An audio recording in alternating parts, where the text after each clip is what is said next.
Hi guys, welcome back. This is Matt Chat episode 180, featuring a brand new retrospective. Now, as you know, I select the topics for these shows based on submissions sent in by you guys. Got a really interesting choice for this week, so without further ado, let's have a look at this week's winning submission. What's going on, Matt? It's your bud Crow from the Retro Roadshow, and I heard you were looking for some suggestions for games to cover on Matt Chat. Well, my good man, have I got the game for you. One of my favorite games of all time, and I know you have it. I've seen it on your shelves. I've seen it like migrate from shelf to shelf over the years, and I don't think you've covered it. I hope. But yeah, I've been waiting for the longest time to hear your opinion on this, bud, and that is The Longest Journey. One of my favorite games, as I said, and possibly, in my opinion, one of the greatest point-and-click adventures ever made. Definitely looking forward to hear your take on it, man. You have a most excellent show I watch every week. I encourage people to go out and donate. Definitely worth it to keep the show going. So, Longest Journey. 3, 2, 1, go! And here we go with The Longest Journey. It's a 1990 game by Funcom, designed by a Norwegian game designer named Ragnar Tornquist. Considered one of the best adventure games of all time, certainly one of the best modern adventure games. In fact, this is credited with relaunching the adventure game as a genre. So, you've come to hear me tell a story, have you? If you please, we would love to hear one of your stories. You have seen so much. You have lived so long. Oh, so good of you to remind me of my age, child. I guess we're not supposed to notice that these children look like they're in their 30s, but oh well. Fulfilling life, and I do have stories to tell. Which story would you like to hear? A true one. A true story. Kind of makes you wonder if this is some kind of twisted fetish thing we're about to witness. MILF Goose. There's no need for me to make up more, believe me. Tell us the story of the balance, then. Yes, tell us the story of an abstract philosophical concept. The balance? Oh, that's a long story, child. I can't And not one wait. I'd venture to tell at this hour. I bet you this guy just wants to get rid of Grandma so he can flirt with his girlfriend here, but no. A story that became a crucial turning point in the history Oh of the gosh, she's still That talking. set in motion wheels that to this day are still turning. Somebody wheel Grandma out of Please, here. yes, that does sound like a story we'd like to hear. Very well. This story, like all good stories, begins where it ends. In a tower, in a realm that is no more.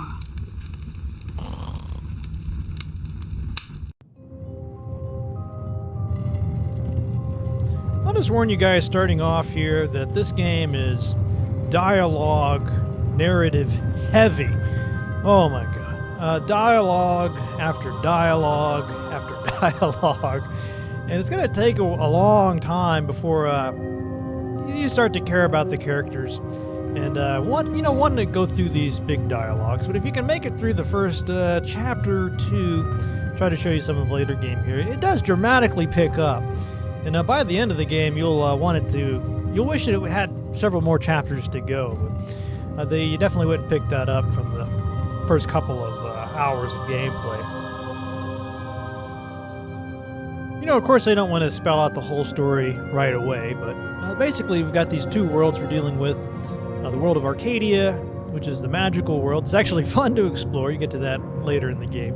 And then a sort of projected future Earth, or at least Venice, called Stark, World of Science. Both of the worlds are pretty interesting. But of course, as you might expect, there's been some kind of disruption. These worlds have been apart for many years, separated, but now they're starting to bleed into one another with dire consequences. I guess you've got to save the cosmos and everything. But what's really cool about this game is that while you sort of have that big generic save the cosmos, reality itself, kind of this cliche storyline, there's also a big connection to the character, April Ryan. You really get to look at her psychologically, almost psychoanalytically. You're going to be learning about her past, her relationships to her parents, her upbringing, and all of this. These sort of psychological elements are going to come into play in a major way. Almost to the point where almost everything that happens in the game can have sort of a Freudian-like reading to it. It's a really deep game. It might not be obvious to you how deep it is until you've played it a couple times.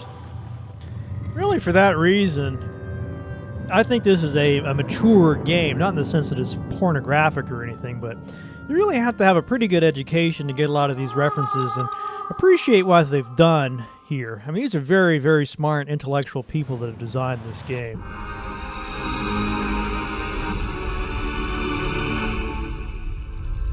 Oh, no. Don't tell me I'm dreaming again. You know, for once, just once, it would be nice to have a decent night's sleep without waking up screaming from a bad dream at 4 a.m. I apologize in advance if there's any gaps in the video footage here. I was having a lot of issues trying to get this recorded, actually. It's a bit of a pain to get it in 640 by 480. If you're on a widescreen monitor, which pretty much everyone is nowadays, it's going to be stretched out and look like crap. So you have to go into your graphics card settings and tinker with that until you can force it into 640 by 480. This sort of letterbox, sort of black bars on the sides is what you want. But anyway, it still looks great to me. It's just, yeah, the polygons, the characters are a little blocky or whatever, but still looks great. I love those backgrounds, and I think the characters are animated well. I mean, come on. April's quite sexy. Now, why she's in panties and boots, I'm still trying to figure that one out. But boy, that's some chick. yeah, you can't help but notice the Freudian stuff here, right? The egg, and it looks like it's just about to fall. I mean, come on, you can figure out what that's all about, right? You know, some of the critics I've was looking at about this game, they talk about the sexism of it, the fact that the character there is so scantily clad and sexy, you know, obviously a sort of fetish, you know, image. But really, though, the female characters in this game are very strong characters, a lot more so than almost every game you'd care to mention. So if you can look past her sexiness, good luck with that. There's actually quite a bit of, you know, might I say, feminist themes in this game. It's definitely not a sexist game. No, a tree does not. So there's some more of this dialogue for you. It just goes on and on. I got the subtitles turned on there so you can read along if you'd like. But it really is an exercise of patience. If you're the kind of player that likes to skip dialogue, not savor it, you might as well just move along. It's not going to get any lighter fare. For an adventure game, there's really not that many puzzles. Most of the game consists of running between characters, talking to them. You might have to go back to the same character several times. Sometimes even try the same dialogue option several times to get to the next part of the game. So apparently Ragnar is all about the dialogue. Thankfully, it's not badly written or poorly translated or badly voice acted or anything. So it's if you like that sort of thing, you're in for a real treat. Of course, one limitation of the technology of the era was they don't have all the different angles, camera angles, and close-ups and zooms and everything to make this sort of thing look interesting. So you're just sitting there watching not static characters, but characters just standing, same perspective, and you're reading or listening to dialogue. Now, at first, I thought this tree was voiced by Morgan Freeman. Apparently, though, it's an actor by the name of Ron Foster, who's had some roles on Guiding Light, House of the Damned, some Tom Hanks movie called The Money Pit. Yeah, as long as I'm looking at the cast, let's see who does April. Sarah Hamilton.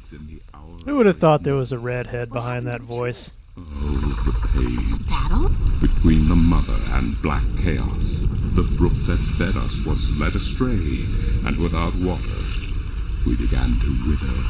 Our time is running out as we speak. What about the egg? Oh, it is too late. Are you always this glum? We are here because it is too late. Isn't there anything I can do to help? Oh, we do not expect a human to come to our aid. Lose the attitude, okay? Just tell me if there's anything I can do. It is futile. Yeah, here we are, almost getting close to 10 minutes in, and the Unlike only thing we've managed to do so far is break a twig off a tree! against all odds. Oh, God, these guys like to dump a lot of exposition on you. Safely back into its nest. Oh my God, do I have control over my character again? Yeah! According to the, Oh yeah, this is a real difficult there was some puzzle. artist, not a botanist. Actually, it is kind of tricky. Um, I couldn't find a way to make the fresh mountain water. all the hotspots light up like you can with a lot of modern adventure games. You can make the exit hotspots light up, but at least I wasn't able to find a way to do the same This is thing for interesting. I've never points of seen a interest. scale this size before. So you just have to scroll your mouse all around, try to find what you can interact with. Now, guys, unfortunately, you can't just drop that shell and pick it up and drop it and pick it up. I really tried hard to figure out how to do that and never could do that either. So there's some pretty severe limitations on this. Okay, I forgot to mention too that you have to combine inventory items. This should do the trick. Not too big of a deal, but if you're stuck, that's one thing that's always good to do is go through your inventory, try every possible combination. A lot of trial and error like that in your future if you want to get through this game. Now the reason it's stuck here is that I've been using Fraps to record it, and they use a different technology for the movies. So I'm just going to skip on ahead here. I'm not good at taking care of living things, but this plant's doing just fine despite months of neglect. So part of the gameplay is the switch between the worlds and figuring out things that you can do in one world, how that affects the other world, which is kind of an interesting and fun dynamic to work with. Here's one of the, in my opinion, a crack pipe puzzle. The pieces won't all come together. I got stuck here the first time I played it, and when I finally gave up and looked at the walkthrough, I was just stupefied at how they ever expected anybody to put all this together. But suffice it to say, it involves that rubber duck, a pair of clamps, and oh God, I don't even remember what all. Definitely fails the crack pipe test for adventure games. There's a fun little toy, they call it Guybrush. I'm wondering if this is a reference to Guybrush Threepwood from Monkey Island. I guess it must be. Is a strange hybrid between man, ape, and musician. In This addition to toy being is an actually officer using a of the pretty law, fun of course. puzzle. Hey! You! Yeah, you! Hands up! Spread your legs! And do the monkey! Mildly amusing, but irritating as hell. I'll shut him up now. I think I forgot to mention too that you'll always want to look at the items in your inventory.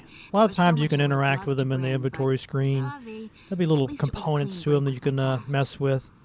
I guess when all my hard work starts. This is a very much detail-oriented game. You really have to look at everything very closely and talk to everybody repeatedly. Okay, what do we got there? The diary. I didn't realize this the first time I played it either, but this diary actually goes back to events before the game. I think it starts on her 18th birthday, so you can sort of catch up as to what April was doing before the action of the game begins. She's an art student from some kind of broken home. I don't want to spoil that part of the game for you. I just can't think of another game that spends so much time developing characters than this one does. I mean, you really get to know not only April, but her friends really well by the end of the game. Really deep personal relationships are an important part of it. Yeah, unfortunately, she does get dressed at one point. Thankfully. I think all they did was recolor the model there. I guess, not bad for 1999 technology. Hey, babe. Babe, you're looking real sexy today. Zach, listen, I've got to run, and... What's going on, April? How you been? It's a good thing I got my library card, because I'm totally checking you out. I don't really have time to hang around. Oh, come on. Then how about hanging out with me tonight? A few raptures, some hot dancing. Did I tell you I got a VIP pass to the pavilion? Those things are hard to come by, babe. Man, I got a Pontiac Firebird. Sounds like good fun, but not tonight. I even got a call phone. Hey, whenever. Them Christmas Just don't tree expect me to be frescoes, waiting around for you forever. We gonna be No chick is smelling worth like that a pina heartache. colada. See you around. Oh man, why you gotta hate on a player like that, Apricot? What an asshole. This game is just too real, man. Organic plastic. I play a game to get away from reality, not to be confronted with it. Oh. Break off a little piece of this plant. Why did I do that exactly? I don't know, but if you can do something in an adventure game, you just do it. You know, this world of Stark kind of reminds me of the game Beneath the Still Sky. This sort of dystopian, I think that's what they're called, right? Dystopias, like Brazil, the film. Why not consider a very reasonable upgrade? No, I'll just use my hands, thanks. You are missing out on a great opportunity. Hold on. You understood that. You have a voice interface installed already. Why would I pay to have another one installed? Current voice interface is for sales purposes only. No, really. You... Noted. Please refrain from voice communication in the future. FUB? Fair Use Bureau. They are authorized to carry deadly arms. Well, That's a pretty good joke there. Makes me wonder if the team might have run into some fair use issues and they wanted to have a little inside joke about it. I love that kind of stuff. That's got to be the biggest pack of matches I've ever seen. Good to know we still have those matches in the year 2100 or whatever this is supposed to be. I also love their monkeys.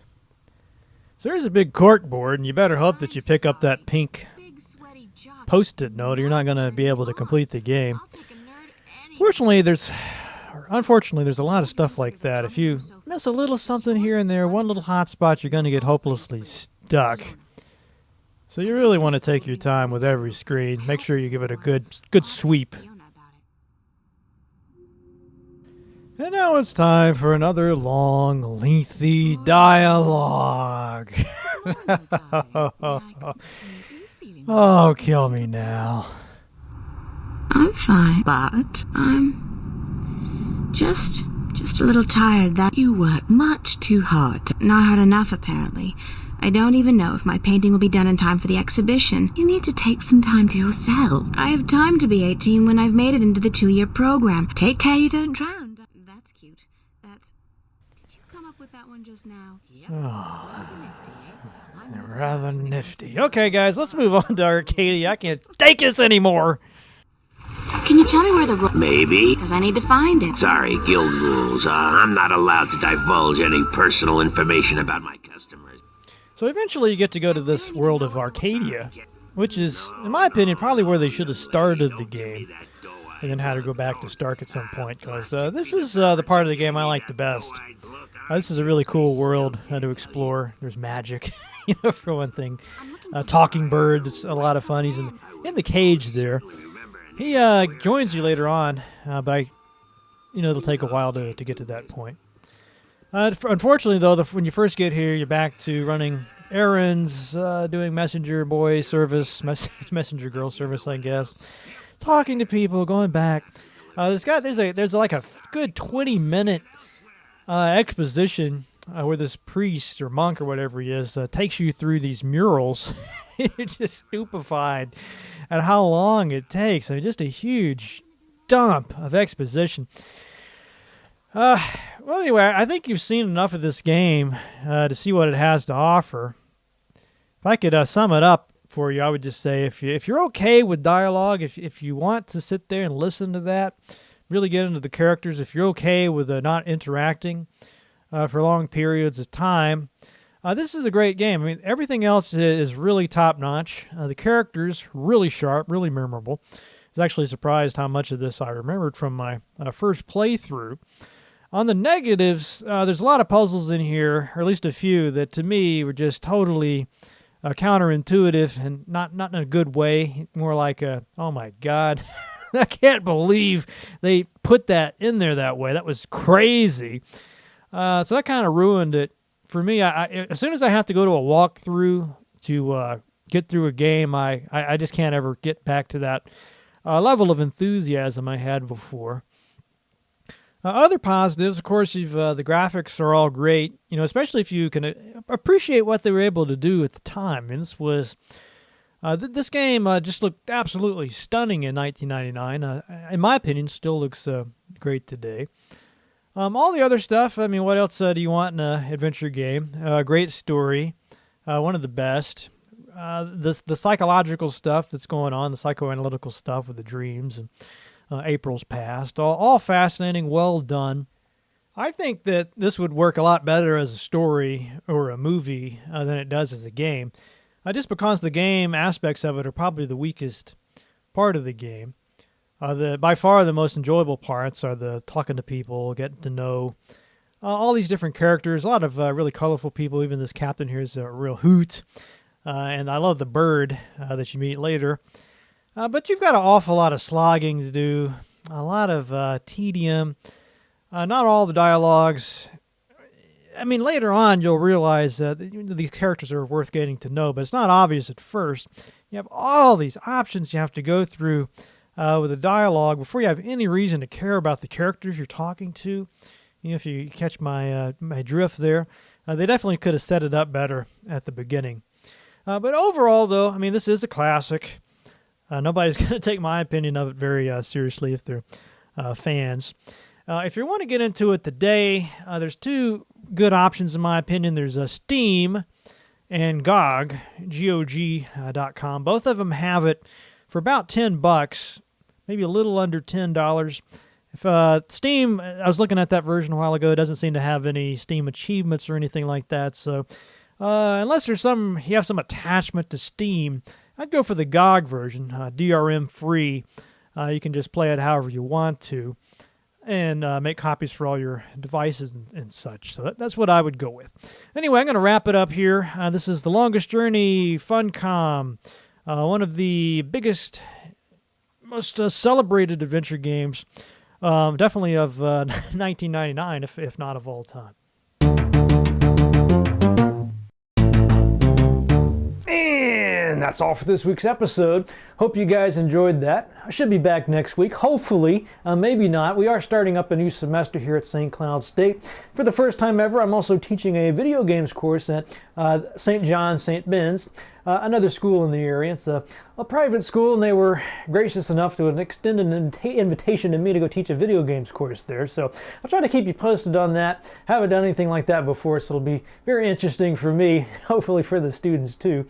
As always, I want to thank you if you have donated and or supported the show. If you want to support the show financially, keep these episodes in production, go to armchairarcade.com, look for the Matt Chat link.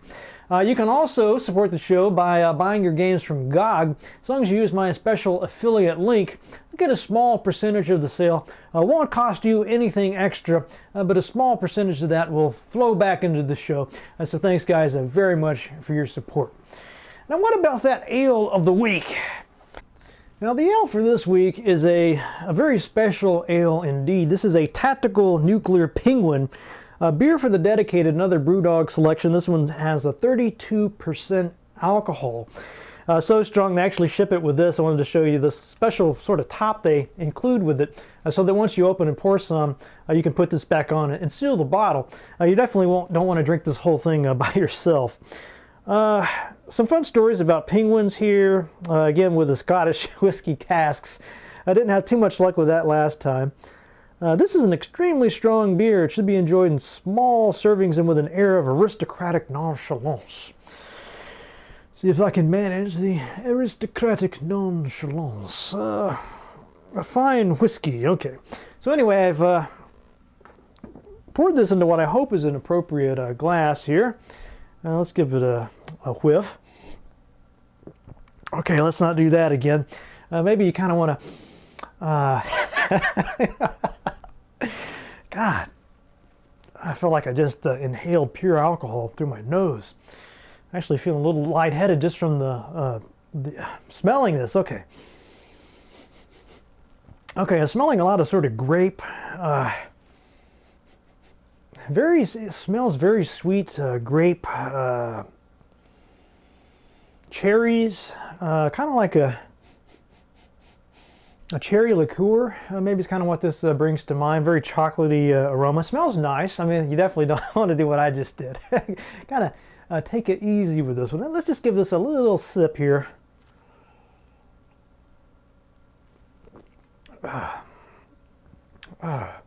Actually, not bad, really. A lot of raisin, heavy concentrated raisin flavor, chocolatey, very sweet, syrupy. See if I can manage one more sip here before I fall over.